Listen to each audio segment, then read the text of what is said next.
మన ప్రభువును రక్షకుడైన యేసుక్రీస్తు నామమున మీ అందరికీ నా శుభాభివందనాలు కలుగునుగాక. ప్రియమైన దేవుని బిడ్డలారా, ఈరోజు దేవుడు మనతో మాట్లాడుచున్నమాట, వారిలో ఒంటరి అయిన వాడు 1000 మంది అగును, ఎన్నిక లేనివాడు బలమైన జనమగును. ఈ వాగ్దానం మన జీవితంలో దేవుడు నెరవేర్చాలని నేను కోరుకుంటున్నాను.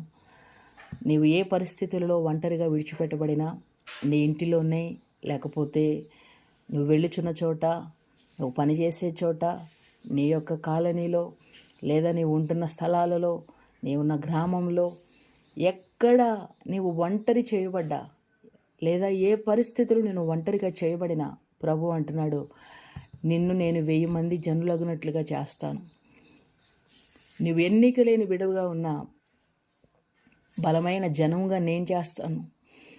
ఎప్పుడు యోహాను గ్రంథంలో ఒక మాట రాయబడింది 8వ అధ్యాయంలో, ఆయనకి ఇష్టమైన కార్యాన్ని నేను ఎల్లప్పుడూ చేయుదును గనుక ఆయన నన్ను ఎప్పుడూ ఒంటరిగా విడిచిపెట్టలేదు. అవును బిడ్డలారా, దేవుడు నీకు ఏ పరిస్థితుల్లోనైనా తోడుగా ఉండి ఆయన నీతో కూడా ఉండాలి అనంటే, ఆయనకి ఇష్టమైన కార్యాన్ని నువ్వు చేస్తే, ఆయనకి ఇష్టమైన పనులు నువ్వు చేస్తే, ప్రతిదినము దేవుని వాక్యాన్ని చదవటం, ఆ వాక్యానుసారంగా జీవించటం, ప్రార్థన చేసుకోవటం, దేవుని కృపలో నడవటం, ఆయనకి ఇష్టమైన పనులు నువ్వు చేయగలిగినట్లయితే, నువ్వు ఎలాంటి పరిస్థితుల్లో ఉన్నా నువ్వు ఒంటరిగా విడిచిపెట్టబడవు.